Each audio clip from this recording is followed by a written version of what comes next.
Most of the Negro community knew of the legend. All avoided the swamps. To young Perkins' knowledge, Old Man Grimes had been the first to actually come anywhere near the Swamp of the Dead, the haunted swamp. The legend goes like this. It is told in the form of a rhyme. Beware the swamp. Near Musky Town, the bubbling pits will drag you down. Within each pit, a soul awaits to pull you in, to take their place. Within the mist are sightless eyes. Avoid their touch, heed not their cries. If you should wish to save your soul, look for the stone where waters flow. Young Perkins didn't wish to lose Mr. Pickman. The figure had now been obscured by the heavy foliage. Not wishing to follow directly, they instead had followed a narrow path just a few yards off the trail, thus becoming lost. There was no need for either the young man to speak, to utter a word. They instantly knew that their lives were in peril. Their very souls were in danger of becoming one of the blind dead. Why they were blind was never told. Perhaps it was the thickness of the mist. For now, the mist began to rise, slowly billowing up, eerily turning into a heavy fog. The ghostly images slowly rising from the sofa, a phosphorus glow emanating from each mournful spirit. Kevin's grip tightened on young Perkins' shoulder, turning him aside until he faced in the direction in which Kevin stared. With arms stretched out like a sleepwalker, a ghostly denizen of the haunted swamp aimlessly wandered nearby. Its ethereal glow caused the youths to gaze in horror and fascination. "Let's run for it," Kevin commands in a low whisper, his nerve becoming unraveled. "Not yet," replies young Perkins. But every moment that the young men hid costs them time, precious time. Time that they could not afford to waste. For what was once one or two spirits were now numbering in the dozens. Dear God, if mind could but dismiss the unimaginable, if one could but block one's ears and unhear the ghostly groans, the mournful wails, the chilling shrieks, the bitter weeping, the burping, the bubbling, the belching, the billowy pits of steaming bile. However did Kevin keep from going mad as the two young men gazed at the unearthly wanderers? A deadly viper came out from under cover and slowly slithered between the two young men's legs.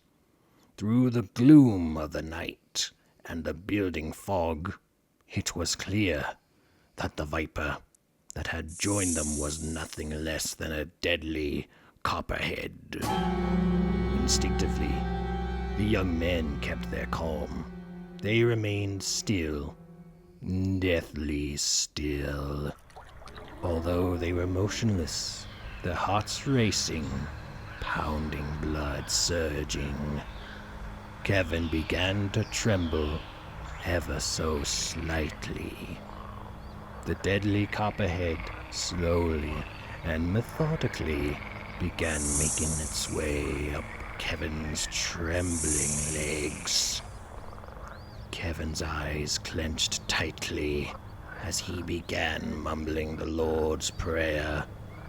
The deadly copperhead moved attentively, furtively, haltingly, slowly inching its way up to his knees, then coiling itself around his waist, slowly sliding up his torso until it wound itself around Kevin's trembling, sweat-soaked neck.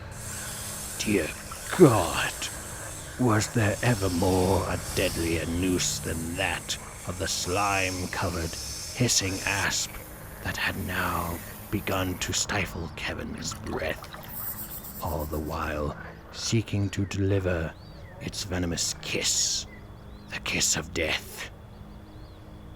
An occasional wanderer would come dangerously near. The ungodly things seemed to search, their arms stretched forth as if seeking to grip the living, to drag them down, to take their place deep within the boiling morass. Legend has it that if they could grab a living soul, that individual would be dragged down into the pit. Oh, the horror! There, the living soul with its last dying breath would release the soul from the curse. No longer would it wander in blindness. No longer would its anguished cries echo in the night to reverberate amid the hideous, twisted, moss-covered trees. No longer doomed, damned, condemned to haunt the mist, to go about aimlessly groping in the dark. It would be free, at peace. Unable to bear the nerve-wracking tension, Kevin's mouth opens wide to a silent scream.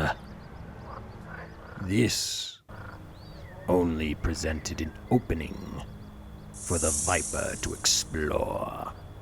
With its conical-shaped head, the death-wielding asp inches its way around Kevin's cheek, entering into his open mouth.